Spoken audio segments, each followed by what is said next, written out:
Colossenses capítulo 3, versículo 12 ao 14.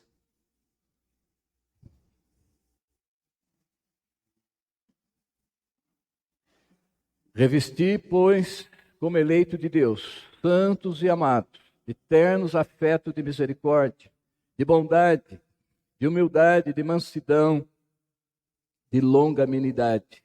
Suportai-vos uns aos outros, perdoai-vos mutuamente, caso alguém tenha motivo de queixa contra outrem. Assim como o Senhor vos perdoou, assim também perdoai vós. Acima de tudo isso, porém, esteja o amor, que é o vínculo da perfeição. Revesti, pois, como eleitos de Deus. Irmãos, quem são os eleitos de Deus? Quem são os eleitos de Deus? Os eleitos de Deus são todos aqueles que Deus, o Pai, o entregou ao seu Filho Jesus Cristo. Esses são os eleitos de Deus, todo aquele que o Pai deu a Cristo. Os eleitos são todos aqueles por quem Cristo morreu, tanto no Antigo como no Novo Testamento. Todos aqueles por quem Cristo morreu são os eleitos de Deus. Jesus deixou isso muito claro nos Evangelhos. No Evangelho de João 6,44, ele disse: ninguém pode vir a mim se o Pai que me enviou não o trouxer. Jesus disse que ninguém pode ir a ele se o Pai que enviou ele a este mundo não trouxer essa pessoa. Essa pessoa não pode ir a Cristo verdadeiramente. E eu ressuscitarei no último dia. João 6,44. Em João 6, também, 37, ele diz: todo aquele que o Pai me dá, esse vem a mim. Todo aquele que o Pai me dá, esse vem a mim. O que vem a mim, de maneira nenhuma eu lançarei fora. Então, todo aquele que o Pai me dá, somente aquele que o Pai deu para o Filho salvar, esses são os eleitos de Deus. Isso é muito precioso, irmãos, muito precioso. Jesus deixa bem claro isso. Ele diz para os seus discípulos, bem explícito: não foste vós que escolheste a mim. Não, pelo contrário, eu escolhi a vós outros. Então os eleitos são todos aqueles que o Pai deu ao Filho, para que o Filho morresse por eles, para que o Filho pagasse pelos pecados deles. Jesus que ninguém pode ir a ele se o Pai que o enviou não o trouxer. Ninguém pode ir a Cristo. E todo aquele que o Pai me dá, este vem a mim. Então isso é maravilhoso, irmão. Então nós devemos revestir como eleitos de Deus, santos e amados. Então os eleitos, eles são santos e amados. Deus os ama com amor eterno. Irmão, Deus nos ama com amor eterno. Efésios 1, versículo 4 e 5 fala exatamente de uma forma tão clara, tão explícita, tão nítida. Ele diz: assim como nos escolheu nele antes da fundação do mundo para sermos santos, irrepreensíveis perante ele. E em amor nos predestinou. Deus nos predestinou em amor. Em amor nos predestinou para ele. Para ele. Para a adoção de filhos por meio de Jesus Cristo, segundo o beneplácito, segundo o seu prazer, o seu querer, segundo o beneplácito da sua vontade. Então Deus nos escolheu antes da fundação do mundo, antes dos tempos eternos. Ele nos escolheu, irmão, para sermos santos, irmão, não esqueçam isso. Irrepreensível e perante ele, não é perante os homens, não, perante o Senhor. E em amor, ele nos predestinou para ele. Para ele.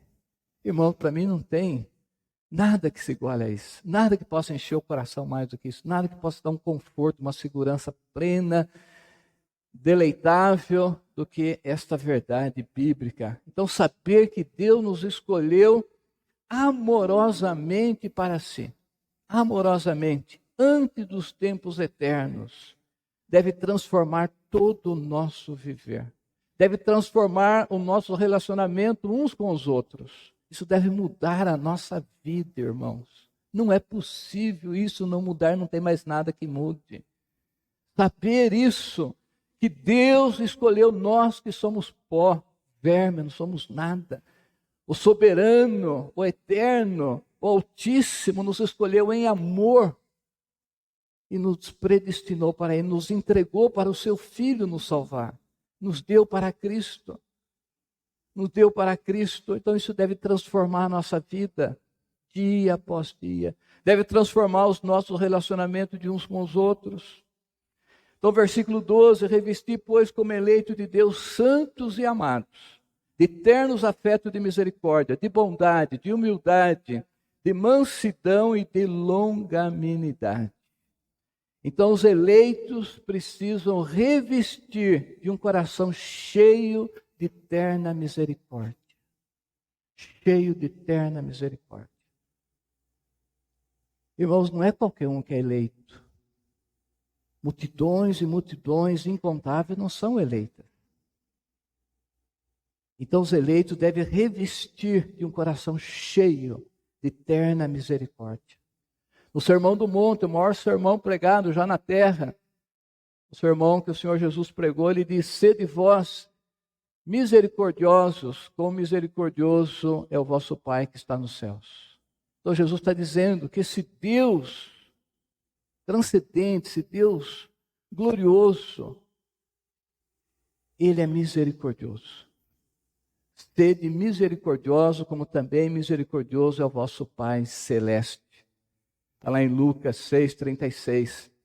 Então, ser misericordioso é colocar no lugar do outro, é colocar na pele do outro. Foi o que Deus fez em nós, fez por nós em Cristo. Deus em Cristo colocou no nosso lugar. Misericórdia é colocar o coração na miséria. Então Deus colocou o seu coração, a sua vida na nossa miséria. Então misericordioso é colocar na pele do outro. É sentir a sua dor. Então nós devemos ter um coração assim, um coração revestido com essa terna misericórdia. Sermos compassivos com as pessoas, misericordiosos com a pessoa. Então Deus fez isso em Cristo por nós. Ele colocou em nosso lugar lá na cruz. Quem era para estar na cruz era nós. Deus tomou o nosso lugar na pessoa de Cristo lá na cruz. E Jesus diz: sede misericordioso, como misericordioso é o vosso Pai que está nos céus. Então os eleitos de Deus, aqueles que já foram alcançados, tem muitos eleitos que estão no mundo. Tem muitos eleitos que estão vivendo em pecados horríveis, hediondos, mas vão ser alcançados. O Evangelho, por isso que nós pregamos, irmão. Eu não tenho preocupação de saber quem é eleito e quem não é. Eu não tenho preocupação nenhuma. A minha preocupação é pregar o Evangelho. Eu só sei que ele vai aceitar verdadeiramente se o Espírito de Deus o regenerar, o dar vida para ele. O Espírito Santo chamar ele, mas a nossa missão ele vai chamar através da pregação do Evangelho, através do Evangelho. Então nós pregamos, nós oramos, nós até choramos pelas pessoas para a conversão delas, nós damos Bíblia, damos folheto, vamos buscar na casa, vamos levar, fazemos tudo, sabendo que só os eleitos serão salvos. Mas isso pertence à soberania, ao desígnio de Deus. Nós não sabemos. A nós compete chamar essas pessoas. Quantos que vêm, aceita como a semente que caiu no espinheiro, até no solo rochoso, por um tempo depois desvanece, vai embora. Talvez nunca mais. Outro até pode voltar, ou para ir para outra denominação, pode acontecer isso, mas não importa. O importante é fazer o nosso trabalho. Principalmente orar pela pessoa que você está evangelizando. Para mim é a maior necessidade é orar pela pessoa que você está evangelizando. Suplicar a Deus para que o Espírito do Senhor transforme aquela vida. Toque aquele coração. Que a palavra penetre como uma espada naquele coração. Essa é a minha oração constante.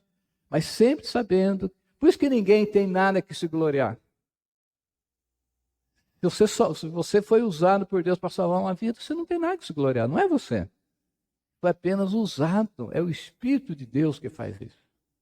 Então isso é maravilhoso, irmãos. Aquele que é soberbo nessa área aí, ele não entende nada. Então não somos nós não fazemos nada, além de obedecer à palavra de Deus, que é: ide por todo mundo e pregar o evangelho a toda criatura.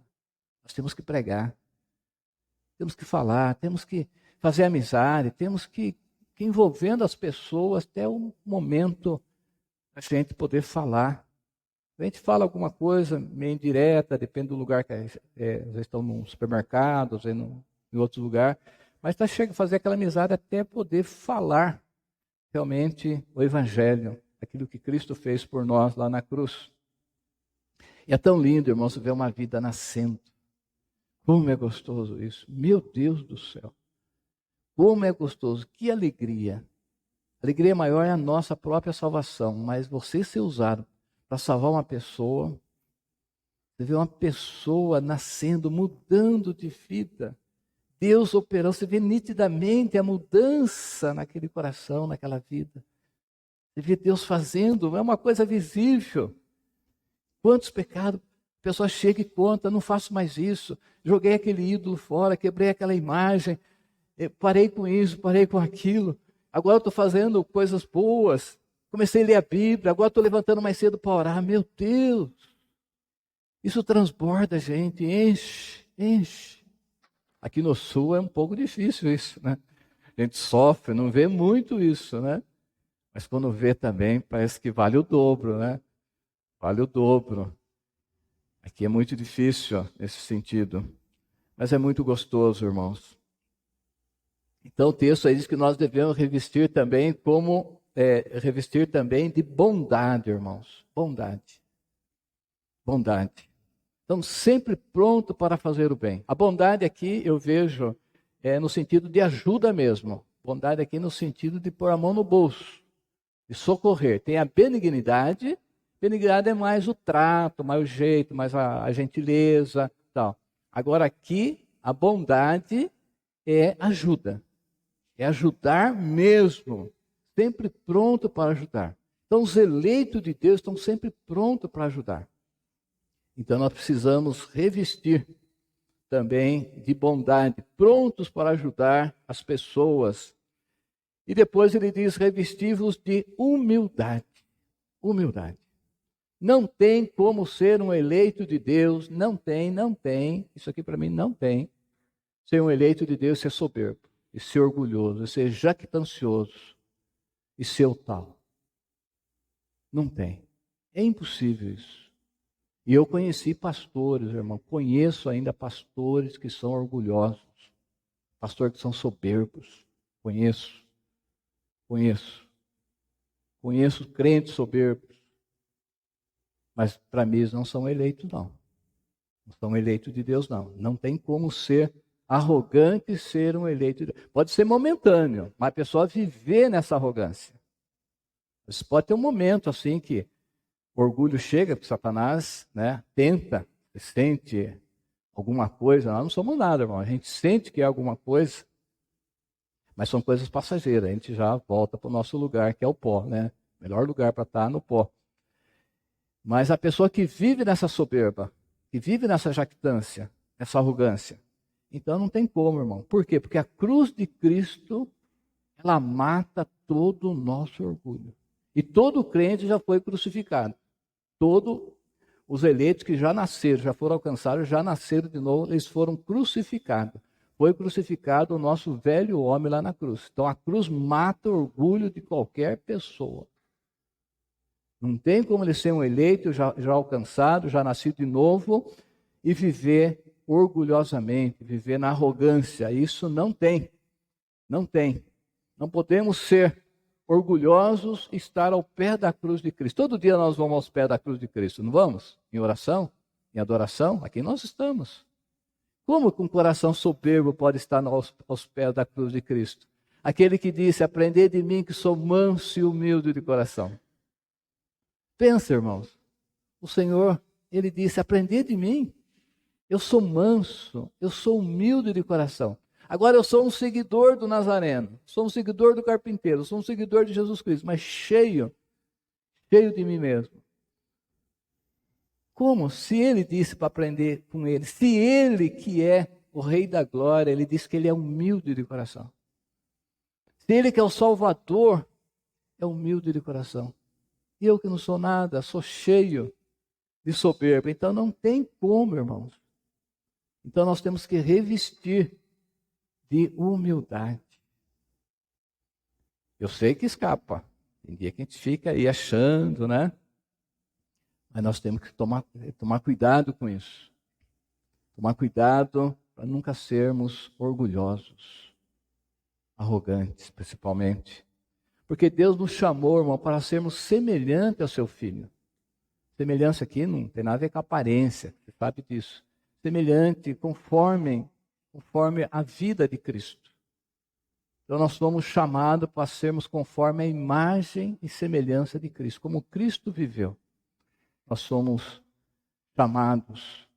A Bíblia diz: sede imitadores de Deus como filhos amados e andai em amor. Nós devemos ser imitadores de Deus, como filhos amados que somos. Versículo 12 ainda: revesti, pois, de mansidão e de longanimidade. É o que mais precisa nos dias de hoje, irmãos, sermos mansos. Manso não é ser tolo, não é ser bobo. Manso. Mas principalmente longânimo. O longânimo, essa longanimidade é uma paciência estendida ao máximo. Ao máximo. Posso imaginar, é o longânimo. Eu costumo dizer que é uma paciência que ela vai esticando, esticando e nunca arrebenta. Nunca arrebenta. Isso é o longânimo. Pessoa longânima é muito... Você gosta de conviver com uma pessoa longânima, mas é difícil nos dias de hoje. Um cristão manso e longânimo é aquele que sofre ofensas, calúnias, injúrias e não revida. E não fica amargurado com isso, ele não fica ressentido. Ele não tem, porque o coração dele está revestido de ternos afetos de misericórdia, de bondade, de humildade, de mansidão, de longanimidade. Mas tem crente que você não pode falar nada, já é... Nossa, não tem humildade nenhuma, não tem longanimidade nenhuma. Você precisa pensar 1000 vezes para falar uma palavra, porque você não sabe a reação. Meu Deus, que coisa! Que coisa que acontece. Então, o longânimo é aquele que, às vezes, é injuriado injustamente, às vezes recebe uma calúnia que ele não merecia, mas aquilo não afeta ele. Ele é cheio de longanimidade, ele é cheio de paciência, ele é cheio, ele não fica ressentido e amargurado. Tem muitos crentes amargurados com outro crente, amargurado com o pastor, amargurado com isso, amargurado com aquilo. Irmão, nós somos eleitos de Deus. Deus nos elegeu em amor. Isso aqui deve mudar a nossa maneira de viver. Em tudo, em tudo, em tudo, em tudo, em tudo. Deus deve ser glorificado em tudo, irmãos. Na nossa casa, no nosso trabalho, a nossa convivência fraternal na igreja, na rua. Quantas vezes eu estou com meus filhos, acontece alguma coisa assim, papai, taca a buzina, taca a buzina. Falei, filho, que isso? Taca a buzina para quê? Entendeu? Já foi embora, fica aí. Não estou preocupado com isso. Você fala, mas tem que fazer, você tem que falar com ele. Você está na fila, hoje não tem mais fila, né? Outra vez estava na fila do banco, alguém cortava a fila, o de trás ficava louco. E tocava no meu ombro, assim, lá, passou na sua frente. Eu falei, deixa ele, deve estar com pressa. Estou tranquilo aqui. A pessoa se incomoda, eles ficam nervosos com pouca coisa. Meu Deus, e como que pode? Às vezes escapa para a gente também, entendeu? Temos que estar atento. Mas deixa. Aí tem gente que não pode fazer nada de errado com ele, que já fica nervoso, irritado, falando. Como que pode, irmãos? O pessoal do mundo, eles não têm nada para ajudar ele, é só ele mesmo. É só a natureza pecaminosa que eles têm, só isso. Agora nós não. Nós não podemos ser assim. Então nós temos que ser mansos e longânimo. Então, irmão, a doutrina da eleição, ela afeta toda a nossa vida. Ela leva-nos a glorificar a Deus sempre e em todas as circunstâncias da vida. Essa doutrina leva nós a glorificar a Deus. ela afeta toda a nossa maneira de viver. Toda. Toda a nossa maneira de viver, se nós estivermos atentos a isso. É o que acontece, às vezes os crentes ouvem a palavra, mas a prática verdadeira não acontece. Acontece, às vezes, 1 ou 2 dias, depois parece que já esquece tudo. Volta aquela vida velha, volta aquele linguajar, volta aquelas atitudes brava, nervosa, irritada, falando alto, brigando. Mas como? Nós temos que revestir de ternos afetos de misericórdia, de bondade, de humildade, de mansidão, de longanimidade. Toda a circunstância da vida, nós temos que glorificar a Deus. E Deus é glorificado quando nós reagimos de forma bíblica. Deus é glorificado quando você reage de forma certa. Então, tem situação que a gente tem que explicar, tem que falar, tem que mostrar, claro, entendeu? Às vezes chamar atenção, tudo isso é normal, não sou contra isso não. Mas fala aquela brutalidade, aquela coisa assim, sabe, aquela explosão. Então tem coisa que você tem que chamar atenção, olha, seja lá no seu trabalho, se alguém está te prejudicando lá, conversa com ele e tal. Não é para ser bobo, não é isso que estou dizendo. Mas nós temos que ter essa mansidão, essa longanimidade principalmente. Tem coisas que a gente suporta. Passa. Se você fosse tirar satisfação, o negócio ia longe, ia ter inimizade, ia se incomodar, então deixa. Mas não é ficar remoendo por dentro também. Deixa porque você é longânimo. Porque você está pensando nas coisas lá do alto. Você sabe que daqui a uns dias você não está mais aqui. Você não vai estar mais aqui. Daqui a uns dias você está diante do trono do Altíssimo, do Soberano, do Senhor de toda a terra. Nós estamos diante dele. Olha o versículo 13. Suportai-vos uns aos outros. Bom, veja que passagem linda esta, toda ela. Suportai uns aos outros, perdoai-vos mutuamente. Caso alguém tenha motivo de queixa contra outrem, assim como o Senhor vos perdoou, assim perdoai vós.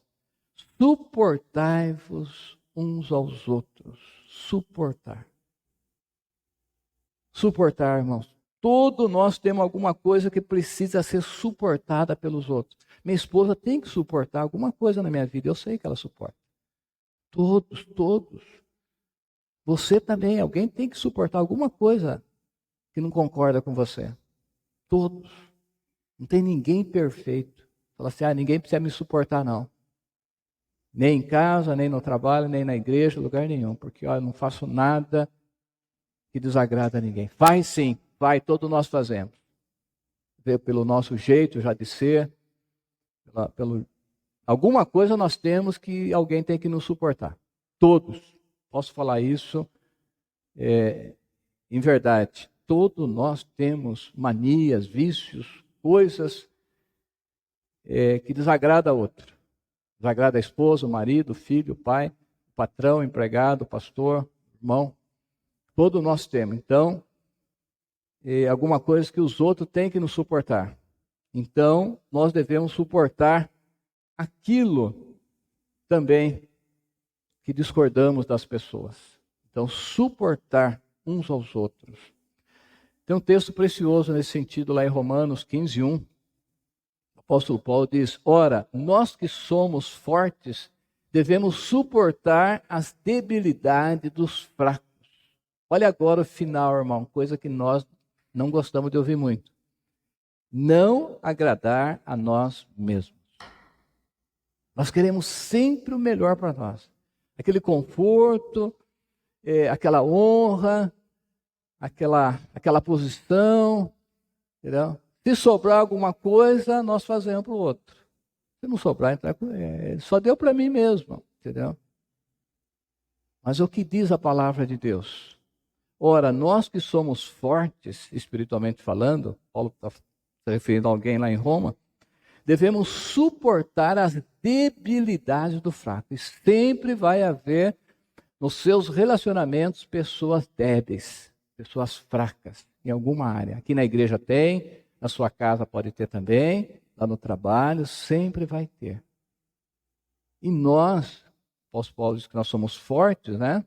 Nós que somos fortes, espiritualmente maduros, devemos suportar. Ora, nós que somos fortes devemos suportar as debilidades dos fracos, as fraquezas, as manias, sei lá o que ele estava se referindo aqui. Então, as debilidades, coisas débeis. E não agradar a nós mesmos. Se a gente vivesse assim, pensando em agradar o outro, como que seria diferente, irmãos? Mas o que acontece? Nós colocamos nós em primeiro lugar sempre. Já pensaram, já pararam para pensar nisso? Sempre é nós. Depois que você deu o seu jeitinho, que você arrumou o seu lugar, que você fez isso, depois que está tudo certo com você já, aí você pode até ajudar alguém, até socorrer, até fazer alguma coisa. Mas depois que você já está tudo certo contigo. Esse é o eu, irmão, esse é o eu, que não morreu ainda totalmente. Então, esse final desse versículo aí, não agradar-nos a nós mesmos. Se você não for agradar a você mesmo, vai viver bem com todas as pessoas.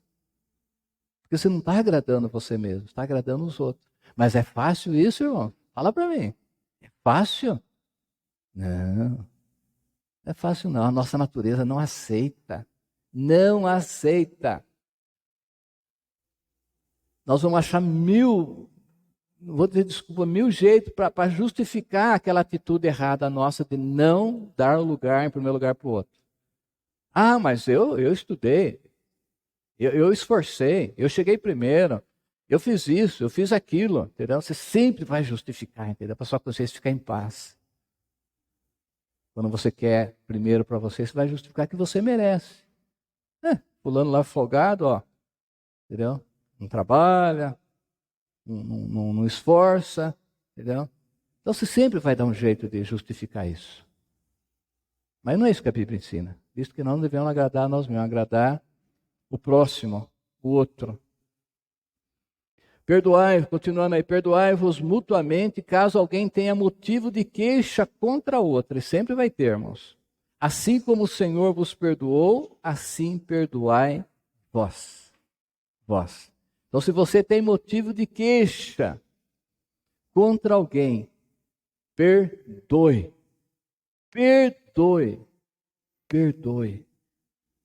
Assim como o Senhor nos perdoou. Como que é o perdão de Deus, irmãos? O perdão de Deus é um perdão pleno. Você nunca esqueça isso. O perdão de Deus, quando você confessa e Deus te perdoa, é um perdão completo. É um perdão total. É um perdão eterno. Eterno perdão de Deus. Ele fala através do profeta Miqueias, que é 7:18, 17, né? Ele vai lançar nas profundezas do mar todo o nosso pecado. Da vossa iniquidade não me lembrarei, lançarei, mais ou menos assim, lançarei os vossos pecados nas profundezas do mar. Lá em Miqueias. E também lá em Hebreus 8:12, pois para com as suas iniquidades usarei de misericórdia e dos seus pecados jamais me lembrarei. Então Deus nunca mais vai lembrar do nosso pecado. Ele vai lançar na profundeza do mar. Naquela época, irmão, que caía no mar, desaparecia, viu? Hoje vão lá buscar, você vê quantas coisas estão achando aí, o navio naufragou há anos, então estão trazendo de volta. Sempre faz essa notícia, mas naquela época eu creio que não tinha nada que ia para o fundo do mar, que nem hoje. A sonda, essas coisas todas. Então, quando o profeta falou que Deus lança nas profundezas do mar todo o nosso pecado, é um esquecimento total, pleno.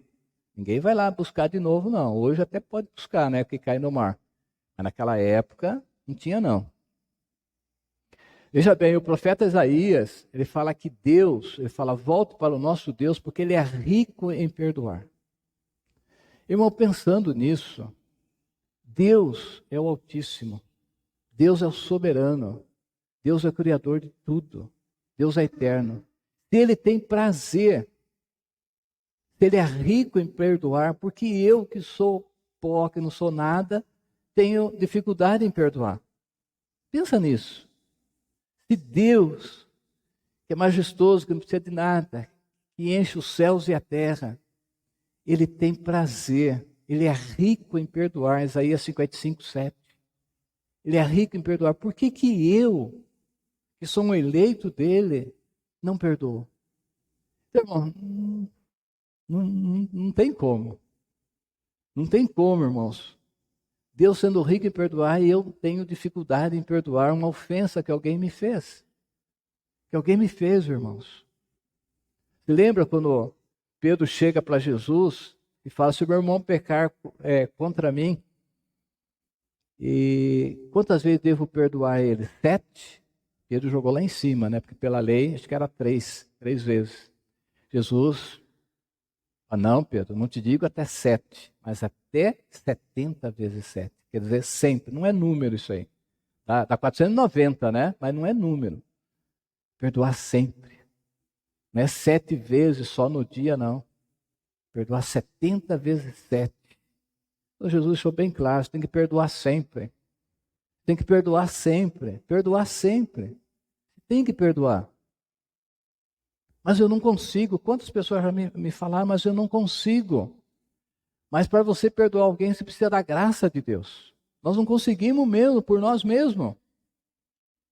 A pessoa só perdoa quando Deus o capacita a isso. Isso é uma graça de Deus no coração do eleito. Deus dá essa graça para que o eleito perdoe a pessoa que ofendeu.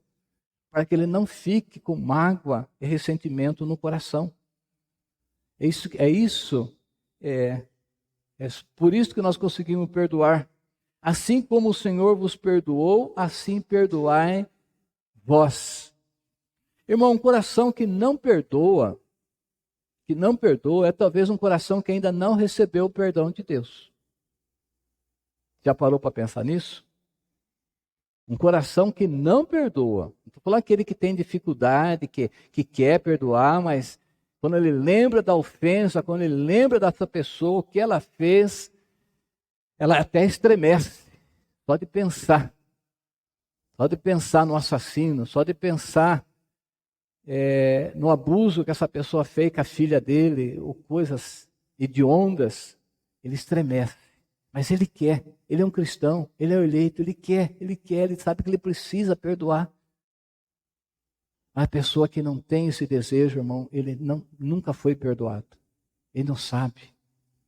A pessoa que foi perdoada, ela sabe quanto custou para Deus perdoá-la. Quanto custou? Deus, para fazer o universo, para criar todas as coisas, foi apenas falando. Haja isso, haja aquilo. Agora, para perdoar o nosso pecado, ele teve que descer do trono, descer da glória na pessoa do Filho e ir para a cruz. Deus não poderia simplesmente falar: se está perdoado, vou perdoar o Daí, perdoar a Cleia. Não. Esse perdão tinha que ser com atos. Alguém tinha que pagar pelos pecados dele. Então Deus podia decretar apenas, decretar lá do seu trono: eu vou perdoar fulano, fulano, fulano, e pronto. Não. Ele não seria Deus. A justiça, a santidade dele não permitiria isso. Jamais. O governo dele não permite isso. As iniquidades, os pecados, as transgressões, as ofensas têm que ser pagas. Tem que ser paga, tudo tem que ser pago. Então ele pagou em Cristo. Por isso que a pessoa que não tem Cristo, ela vai pagar eternamente no sofrimento eterno. Todos vão ter que pagar. Ou Cristo pagou por ele, ou ele vai pagar eternamente. Uma dívida eterna que não chega no fim nunca. Continuar pagando para sempre. No sofrimento eterno. Então a pessoa não entendeu ainda isso. Se ela não quer perdoar. Falando se ela tem dificuldade. Eu sei, conheço muita gente fala comigo, sempre dessa dificuldade em perdoar. Entendeu? Mas a pessoa quer, ele chora. Eu tento, pastor, eu fico um tempo, até parece que eu perdoei, depois volta tudo. Volta tudo. Mas pelo menos ele tenta. Ele sabe que custou a vida do Filho de Deus. Para Deus nos perdoar, irmãos, para Deus perdoar os seus eleitos, o seu povo, ele precisou sacrificar o seu único filho. Ele precisou entregar Jesus à morte, aquele filho que ele amava, O Filho eterno dele, ele precisou entregar. Ele entregou Jesus à morte. Ele levou Jesus na cruz. Ele foi entregue pelo determinado desígnio e presciência de Deus, diz o apóstolo Pedro em Atos 2. Então Deus entregou Jesus lá na cruz para perdoar você. Agora você não quer perdoar uma ofensa tão pequena às vezes, comparado com o que nós pecamos, né? E você não tem essa disposição. Então, pensa se você é um eleito de Deus. Se você entende o que é o perdão de Deus, se você já recebeu esse perdão de Deus, como é gostoso, irmão, não tem nada mais bendito do que isso, saber que eu estou perdoado, saber que eu não tenho dívida nenhuma, minhas contas estão tudo certas com o Senhor do universo, não tem nada, tudo já está pago. Irmão, que alegria maior do que essa? Não tenho nada para pagar, tudo já está pago. Agora, eu tenho dificuldade de perdoar uma ofensa de um irmão ou de uma pessoa? Não, irmãos, não. Nós não podemos. Então, nós nunca entendemos isso. Nós não entendemos, irmão, que o perdão não é uma questão de justiça ou merecimento, mas ele não merece. Ou perdoar ele não merece o meu perdão. O perdão, irmãos, não é questão de merecimento, mas de misericórdia e graça. Vai perdoar pela misericórdia e pela graça. Não pela justiça e nem pelo merecimento. Aí você não vai perdoar ninguém. É pela graça. Teu coração cheio de eterna misericórdia vai perdoar a pessoa. Então nós também não merecemos o perdão divino. Então devemos perdoar aquele que também não merece o nosso perdão. Tem pessoa que eu sei que ele não merece o teu perdão. Se ele maltratou teu filho, se ele matou alguém da família, se ele abusou da tua mulher, entendeu? Um bandido aí no assalto, essas coisas, ele não merece. Entendeu? Mas você precisa perdoar. Não precisa relacionar com ele, dar um abraço, dar um beijo nele. Não é isso que está dizendo. Perdoar no coração essa pessoa. E nós só perdoamos, irmão, como eu já disse, de verdade, quando o próprio Deus nos capacita a isso. O ato de perdoar é uma manifestação da graça de Deus em nós. Quando você perdoa, sinta feliz, porque Deus está te capacitando. Senão, o perdão não vai ser verdadeiro. O perdão não vai ser completo. E outra coisa, irmão, o perdão é uma necessidade fundamental da vida cristã. Fundamental. É impossível ter uma vida cristã saudável se você não perdoar as pessoas que te magoam, que te ofendem. E é um exercício constante. Constante. Nós vamos sempre ter atrito com alguém. Sempre alguém vai nos desagradar, vai fazer coisas, entendeu? E não adianta querer, porque é todo mundo assim, entendeu? Nós estamos no mundo caído. Somos caídos, fomos redimidos, mas ainda estamos nesse mundo. Você sempre vai ter lá no seu trabalho, na sua parentela, nos seus amigos, dentro da família, cunhado, irmã, tia, sobrinho, sempre vai ter, entendeu? Sempre, sempre. E se você não perdoar continuamente, um exercício contínuo, você não vai ter uma vida cristã saudável, verdadeira. Então, quem não perdoa, não pode orar. Não pode orar. Nós oramos, mas não devíamos de orar. Nós não falamos para o Senhor na oração do Pai Nosso? Perdoa as nossas dívidas, nossas faltas, assim como nós perdoamos a quem nos tem ofendido. E nós não perdoamos, então não podemos orar. E quem não perdoa, não pode trazer a sua oferta ao Senhor. Jesus não disse, quando trazer a sua oferta, você lembra que você tem alguma coisa com o teu irmão, deixa a oferta aí, vai lá, pedir perdão, reconciliar com o teu irmão, depois você vem e faz a tua oferta. Agora, nós não perdoamos e mesmo assim nós ofertamos. Entendeu? Mas não deveríamos. Então você vê como é importante o perdão na vida cristã, irmãos. Quem não perdoa, adoece. Isso que o Hernandes fala, adoece física e espiritualmente. Pensa na vida do Wendel Hernandes. Que homem feliz, que homem abençoado. E se ele lá no passado, ele não tivesse perdoado o assassino do seu irmão? Valeu a pena ou não valeu? Valeu. Valeu a pena. Ele não tinha nem ministério. E Deus o abençoou sobremaneira e está abençoando. Ele é um abençoado de Deus. Então é tolice endurecermos o nosso coração nesse sentido. Então o perdão é o remédio divino para a cura das feridas Está cheio dessas feridas, irmãos, e dos relacionamentos enfermos. Nós temos relacionamentos enfermos com parentes, com o irmão da fé, aquele que você não quer nem encontrar, quando encontra, aquele sorriso meio sem graça, né? Parece que se sente meio desajeitado, meio incomodado, porque os relacionamentos estão enfermos, não está bem. Então, falta de perdão. E o último versículo 14. Acima de tudo isso, porém, esteja o amor, que é o vínculo da perfeição. Então, o amor, irmão, ele une, ele prende, ele ata todas as virtudes. É o laço, é o nó, aquele que aperta, aquele que junta todas as virtudes. O amor é a maior virtude. A maior virtude na vida de um cristão, irmãos. Então, o amor, na vida de um cristão, ele age como um cinto. Ele mantém juntas todas as demais virtudes. Outras virtudes, irmãos, podem até manifestar sem amor.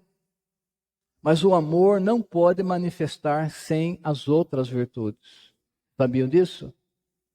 O amor ele não consegue manifestar.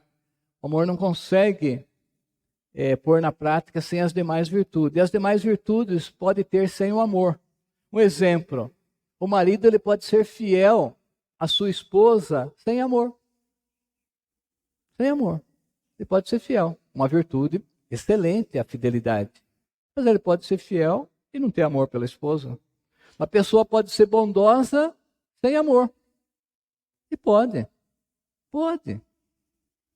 E a pessoa tem condições, chega para ele, fulano está precisando de ajuda, ele pega e fala, leva lá, dá lá, entrega lá. Ele não quer nem saber quem é, ele não quer nem se preocupar, sabe o que a pessoa precisa, simplesmente ele manda. Ele tem.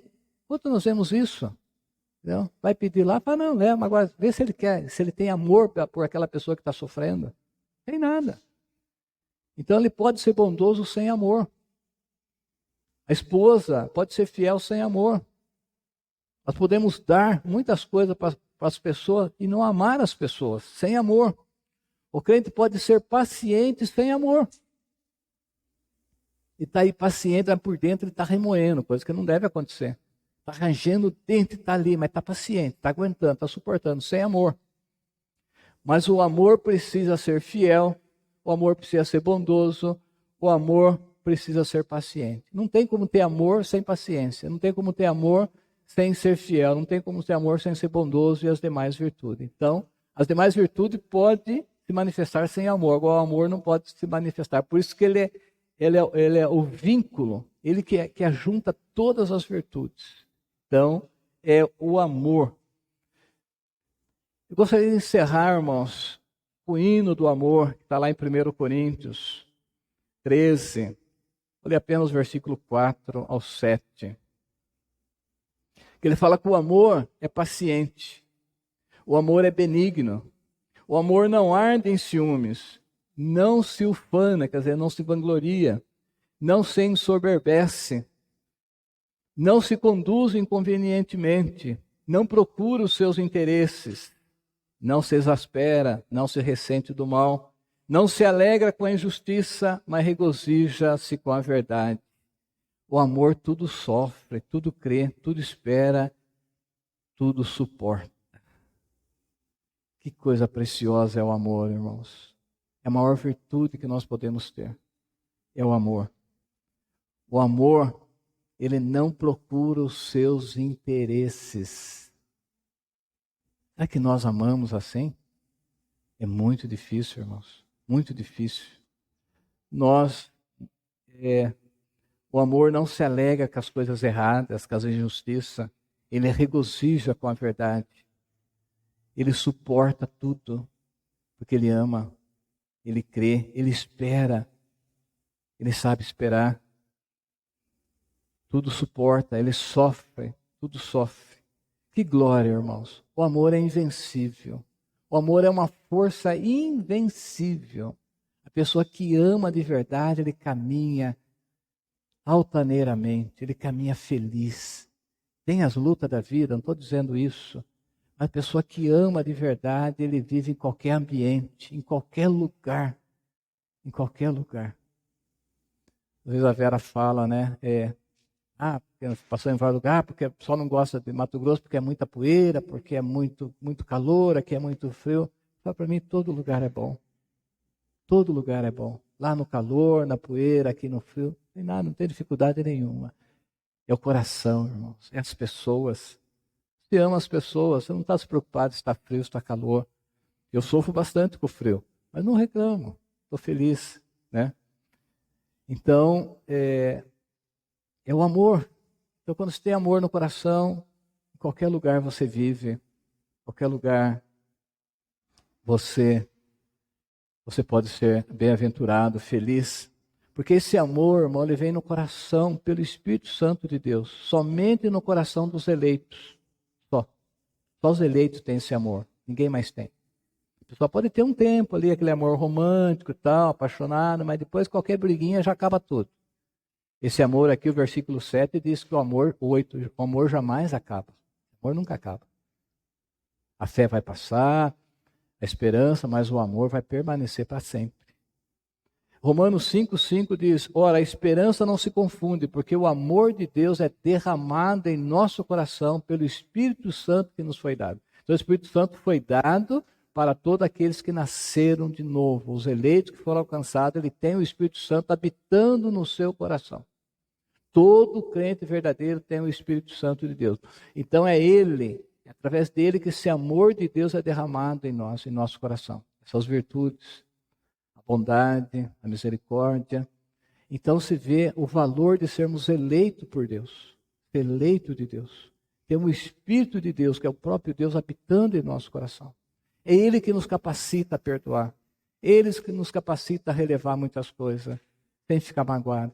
Ele que nos capacita a ter algumas perdas insignificantes, que não vai fazer muita diferença, para não ter briga. Ele que nos capacita a abrir mão de muitas coisas. Não tem nada de mérito em nós, mas é Ele, é o Espírito Santo que derrama o amor de Deus em nosso coração, diariamente, constantemente. E se você é um eleito de Deus, você tem o Espírito Santo de Deus, você não tem desculpas para não perdoar, para não ser bondoso, misericordioso, humilde. Então, revista-se como eleito de Deus, santos e amados.